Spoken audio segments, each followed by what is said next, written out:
Benson, as always, thank you for the time. I want to get a couple of elephants in the room out of the way so that nobody else has to deal with them after you and I are done. Let's start I'm with the good, fact. Steve. Oh, yeah, I'm doing great. Thank you. And I want to know because we didn't hear about this fight until last week. So, how long have you known that you were going to be fighting Jason Jackson? I have known for about 2 weeks, or they gave me about a 2 week notice from Thursday, so I had about 2 weeks notice.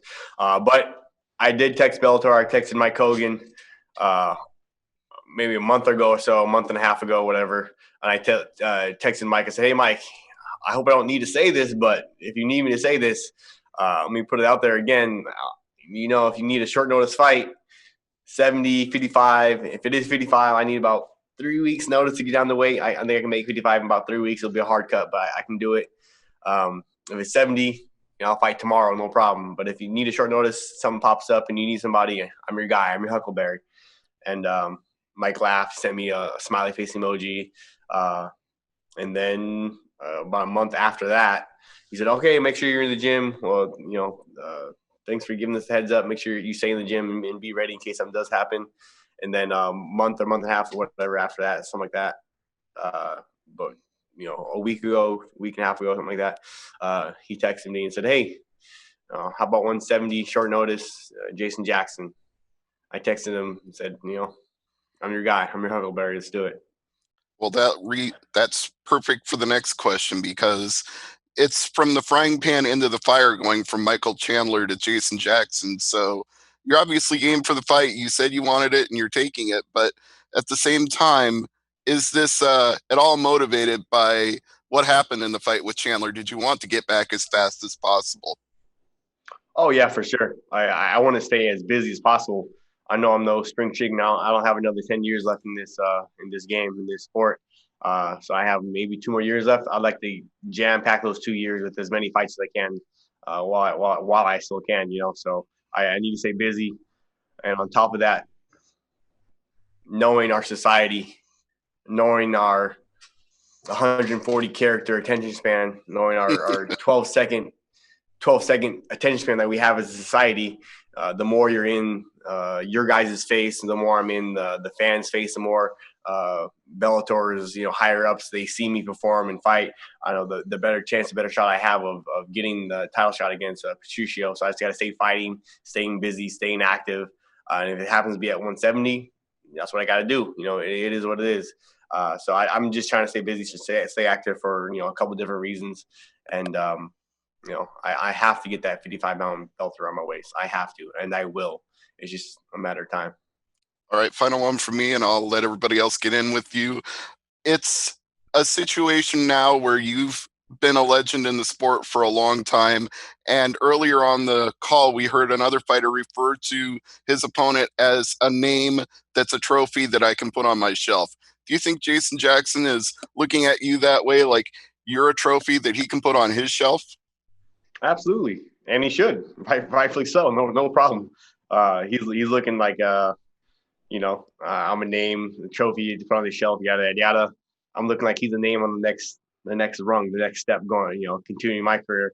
That's how his mindset should be.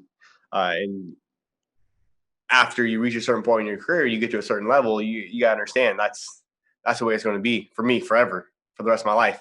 If I go do a jiu-jitsu tournament next year, I go do worlds, you better guarantee whoever I go against at worlds is going to be excited to go against me, and they're going to be ramped up, the most excited they've ever been for any jiu match of their life going against me. That's how it is. I got bulls on my back, whether it's an MMA fight, whether it's a jiu-jitsu match, whether it's a wrestling match. I go do wrestling tournaments in Arizona still. I got this 19-year-old young kid I'm going up against, and he looks over and he sees me, sees my name, like he's pumped up. This is the most excited he's been for a wrestling match in his entire life. He's going to bring his A game, and that's just how it is for me. And I actually like that. I relish it. You bring your best. You bring your best. I'm gonna bring my best. We'll see who the better man is. So I'm cool with it. Giancarlo? Hi, Benson. Hope you're doing well. You're Yeah. taking this fight short notice, and it's at 170. So if you're impressive in this fight and you get it with little ease, do you think that you'll be continuing at 170, or is still the plan to go down to 155? Uh, Man, that's above my pay grade. I do know I want the belt at 155. I want to fight for the belt at 155. I want to face off against Patricio. But if Bellator has their next fight at 170 again, toss up to my coaches. I'm always down. I'll say yes. I'll toss them to my coaches, see what they say. They know. My coaches know. Well, Mike Hogan knows. Bellator knows. I want that 55-pound belt. I need to have that around my waist. I must have that around my waist. I will have it around my waist. It's just a matter of time. But if I just need to stay busy and stay active, fight at 70 next fight, sure, that's fine. But I want all these 70 wins to count for 55 so I can go down there and get a title shot still. Like, I just want to fight for the belt at 55. I need to. Was on a nice 4-fight win streak before I face off against Chandler. Chandler got the W, but I still think that at 55, I don't know what else Bellator is going to do, but me staying busy at 70, that's fine. And final one for me, Patricio is in that featherweight Grand Prix. He won against, so it's going to probably be a while before he even defends that lightweight title. Do you see him even defending it, or do you see yourself maybe fighting someone else for a vacant title? I have no idea. Again, above my pay grade. Who knows? It'd be nice to fight him. I think he should want to fight me. Last time we faced off, I got the W. I left the cage with my hand raised. So I think he wants to fight. He's a game guy too. He's a good champion. He's a champ. So he's a good champion. He's a good dude. Doesn't talk too much smack unless you talk smack to him first. He's not like a smack talker like that. So I got respect for him. But I would think that he would want to fight me, and I would think that he would want to defend the belt. Like everybody says, you're not a real champion until you defend the belt. You win it one time. The saying goes, you're not the champ until you defend it one time. So I think he needs to defend it once. I don't know who else they're going to give him at 155. He can probably take his pick of anybody he wants to face off against. I don't know why he would not pick me, but who knows? Steven? Why is winning the Bellator lightweight title so important to you at this point of your career? I got to have it. I have absolutely got to have it. I got to have that belt at 155. It is very important to me on more than just one level, on a lot of different levels. I got to have that belt. I'm gonna get that belt. I'm gonna have a shaft around my waist. Does it complete your legacy in any way? I don't know if I would say it completes my legacy, but I do know it is something that I want. It's something something I gotta have. So I'm gonna go get it. Did Chandler's departure to the UFC in any way change your long-term plans as far as your prospects for getting that belt? Did it factor at all into your path to the title? I don't really know. I'm not sure. I think that's again above my pay grade. You got to ask maybe the Bellator higher up, Scott Coker, Mike Hogan, those guys with Shao. See what they say about that. Chandler taking off and whether it leaves the rest of the division, yada yada yada. For me, what I know is I have Jason Jackson in front of me on Thursday, and I got to get past him. I got to beat him up, and then hopefully everything else gets sorted out.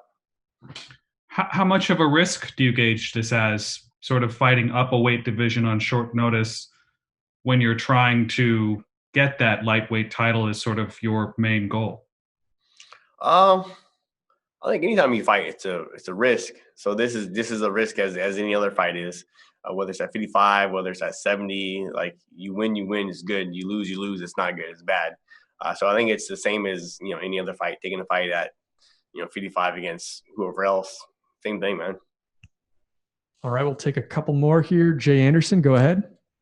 Hey, Benson, welcome back. Just a couple of quick ones for me. First of all, Jason Jackson isn't quite the household name that some of your opponents have been, but, he's looked good recently. He had earlier career fights against Diego Lima, against Colby Covington. He was on tough. Just give us your thoughts on the matchup, first of all. I think he's a good fight. I think he's a good fighter. I think it's a good fight. I think it's a good matchup for me. I think he trains with the best guys, some of the best guys in the world. He's trained with world champions, so I think he has a lot of experience in that sense. A lot of guys don't realize a lot of fans don't realize somebody who doesn't have the most experience inside the cage. He's 11-4 or 10-4, something like that. But he has years and years and years of training with some of the best guys in the world. So I think that speaks, highly of him. That speaks well of him to have those kind of training partners. He doesn't have the biggest name, but he's trying to make a name, and this is his chance for him to make his name. And here you go. Here's your shot. Let's find out Thursday night. And Michael Chandler leaving Bellator, you've shared the cage with him. You've also transitioned between promotions yourself. What are you expecting, from him? And is it harder than people kind of imagine? I imagine you get used to the way things work in a certain promotion, and then you kind of go into a whole new world. Yeah, for sure. I think some of the behind the scenes stuff is a lot different. For the most part, promoters, that's what they do. Their job is to promote fights. They promote fights. You fight. You're the fighter. They're the promoters. Bellator and UFC in that aspect, they're the same. They're just promoters. They do what they do. But you get into some of the finer details, the actual going through the motion, knowing who you're supposed to talk to, knowing, oh, this guy takes care of this, this lady, she takes care of this. Oh, I need help with something. Who do I call? Who do I email? So all the behind the scenes staff. With the UFC and with Bellator, that is different. Going through the routine, going through the ritual of, even what day you fly out. On Bellator, you fly out on these days, 4 days, 5 days in advance. And UFC, you fly out these days in advance. So all that, I think, is can be a factor. It was a factor for me for sure. But I think that Chandler already went once to a UFC fight as a backup or whatever. So he went through the routine himself as a fighter. He went through it himself once. He didn't fight, but he went through the routine. So maybe when he fights for the first time, he'll be a little more used to it. But yeah, it can be a trial. It can be a test. But as a fighter, that's your job. Like, you saw as a young fighter, you don't have really a whole lot of media obligations. The better you do, the higher up you go, the more and more media obligations you have. And then you have to learn how to deal with it, how to adjust, how to take it and roll with it. Same thing for moving organizations. You have to learn how to adjust. You have to learn how to roll with it and go with it. And I think Chandler, he'll do fine. I think he'll do just fine in the UFC. Donna? Hey, Benson. This phrase you've used, I last spoke to you before the Miles Jury fight back in Dublin about a year and a half ago. You've used this phrase, above my pay grade. You've said it in that when I spoke to you then. You're saying it now. You've said it in a lot of interviews.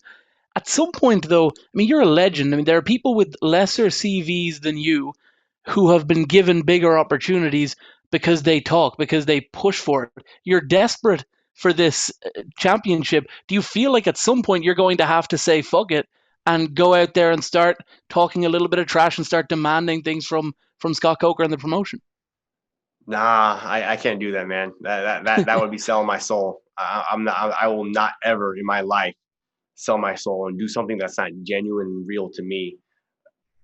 Do I get mad? Do I get frustrated? For sure. I get very upset, but I show my displeasure in a certain way. Sometimes I do get upset enough to have a outburst or to lash out or do something, but that's very few and far between. But I'm not going to sell my soul. I'm not going to talk trash. I'm not going to. I will refuse. I will not ever do that just for the sake of selling tickets, just for the sake of getting the championship fight or doing this or doing that. To me, those guys they're pretty low, and I won't do that. But I don't think it would be selling. Of course, but I don't think it would be selling your soul to start, because you mentioned, to get these opportunities, you have to be in front of us. Like you said, we've got 140 character, memory span. When you're in front of us, I feel like maybe if you, to get that shot, especially now when at 155, the title is so up in the air, we don't know if it's going to be vacant. We don't know if Pitbull is going to be defending it at some point. It feels like maybe at some point you have to be kind of in the media going, not talking crap about anybody, but calling your shot and saying, I really do think that the career I've had, the fights I've won in this promotion and other promotions, I deserve this opportunity at the Bellator Championship. I won't disagree with you in that. I think there are definitely certain ways to go about it.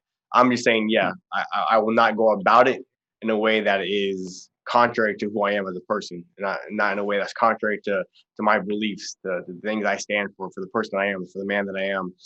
But will I have to, maybe perhaps say a little bit more, be a little bit more vocal, be a little bit more articulate in the way I word it in the media? Maybe that is the answer. Maybe I'll have to do that. But me now in this interview, even now, the past interviews, now with the previous questions, saying, hey, I need to, I want to, yada yada yada. Like that's my way of saying, like I want this fight at 155 for the belt. But when it comes to above my pay grade, what I mean by that is that a lot of times it's not my choice. I literally I can't make the fight myself. I cannot say, I'm going to fight Patricio. That's the call for Scott Coker and Mike Hogan and Rich Chow and those guys. I cannot do that. So that's what I mean by above my pay grade. Is there's things I can control and things I cannot control, and things that I cannot control. That's above my pay grade. I can't control that. Why worry about it? Why stress about it? I can only keep winning. Hopefully, winning in impressive fashions. Hopefully, be on 6, 7, 8, 9, 10 fights in a row eventually. You have to get a title shot, right? But yeah, that's it for me right there. Just keep on winning.